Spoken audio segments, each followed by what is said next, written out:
Witness के तौर पर तो मैं गया और देहादराय गए, लेकिन एक्यूज्ड के तौर पर महुआ मैत्रा वहां गई। खुलेआम इंटरव्यू में वो कोट करती रही कि कमिटी ऑफ एथिक्स के अंदर क्या हुआ, गलत नैरेटिव बनाने का प्रयास किया। 61 प्रश्न में से 50 प्रश्न ऐसे पूछे गए जो कि दर्शन हीरानंदानी को मदद करते थे। कमेटी में कोई बातें यदि आप विटनेस के तौर पर देते हैं तो उसको बाहर नहीं बोलना चाहिए कि आपसे कमेटी ने क्या क्या बातें की। दूसरा, दिल्ली हाई कोर्ट में मेरे लोकसभा अध्यक्ष को पहली बार ऐसा मैंने सुना अपने जीवन में कि मैं यदि लोकसभा स्पीकर को कोई पत्र लिखता हूं तो उसके ऊपर भी डिफेमेशन हो सकता है। First time in my life.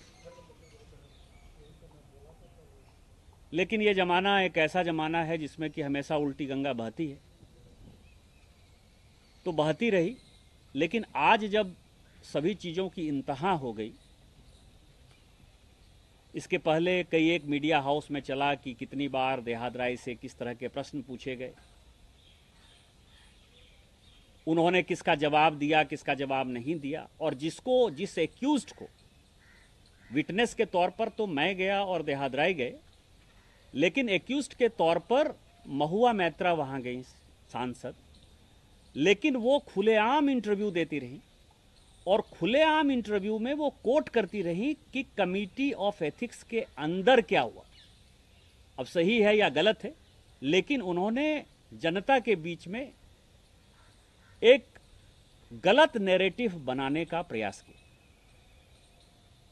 और आज जो कुछ भी हुआ, ये संसदीय इतिहास का सबसे काला दिन है। एक अनुसूचित जाति से आने वाला व्यक्ति एथिक्स कमेटी का चेयरमैन कैसे हो गया? विनोद सोनकर जी अनुसूचित जाति के हैं और वो एथिक्स कमेटी के चेयरमैन कैसे हो गए, ये उन लोगों को पच नहीं रहा है और उनके खिलाफ अनर्गल बयानबाजी हुई। इसमें क्या है रीजन? जो उन्होंने कहा वो मैं बता रहा हूं और जो बातें मीडिया से छनकर आई हैं। सवाल क्या था, मेरा पत्र क्या है, देहादराय का पत्र क्या है और सवाल एथिक्स कमेटी के सामने क्या है? सबसे पहला सवाल यह है कि हम मेंबर ऑफ पार्लियामेंट है। अभी जहां मैं प्रेस को संबोधित कर रहा हूं, यह घर मेरा नहीं है। इस घर में मैं किराया देता हूं। इस मकान का किराया भारत सरकार लेती है, हाउसिंग कमेटी लेती है, लोकसभा लेती है, और जो इस टेबल कुर्सी पर मैं बैठा हुआ हूं यह भी किराए का ही। उसी तरह से जब हम मेंबर ऑफ पार्लियामेंट होते हैं तो mail ID, portal, intranet, internet, ये सब जो है वो संसद का है, उसका अधिकार संसद का है और उसको मेंटेन एनआईसी करता है। वो संपत्ति उनकी है, वो मालिक वो है। 2014 से इस देश में ईमेल की पॉलिसी है, 2014 से इस देश में पासवर्ड की पॉलिसी है। ईमेल और पासवर्ड की पॉलिसी यदि 2014 से पूरे देश भर में है, एनआईसी की ये पॉलिसी है, भारत सरकार की ये पॉलिसी है या किसी भी ऑर्गेनाइजेशन की पॉलिसी है, यदि उसको किसी संबंधित सांसद ने नहीं पढ़ा तो इसका मतलब उसका गुनाह तो कम नहीं हो गया ना। इसमें प्रश्न यह था कि वो ईमेल आईडी और पासवर्ड उन्होंने दुबई में अपने किसी बिजनेसमैन दोस्त को दिया। उन्होंने अपनी प्रेस कॉन्फ्रेंस में खुद ही इस चीज को स्वीकार कर लिया कि हां हमने दिया।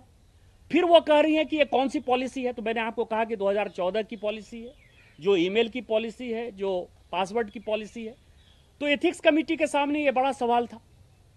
दूसरा सवाल मैं आपको बताऊं और आपकी जानकारी बता दूं, जो प्रेस से मुझे पता चला है और जो महत्वपूर्ण है, जो बातें मैं कह रहा था कि जब कमेटी ऑफ एथिक्स ने भी एनआईसी से लॉगिन के बारे में पूछने का प्रयास किया, तो जो मेरी जानकारी है, जितनी प्रेस के माध्यम से जो मुझे पता चला है, कि एनआईसी ने और मिनिस्ट्री ऑफ आईटी ने डाटा देने से एथिक्स कमेटी को मना कर दिया और यह कहा कि एथिक्स कमेटी पार्लियामेंट नहीं है, पार्लियामेंट इसका मालिक है, पार्लियामेंट यदि चाहेगा तो हम देंगे।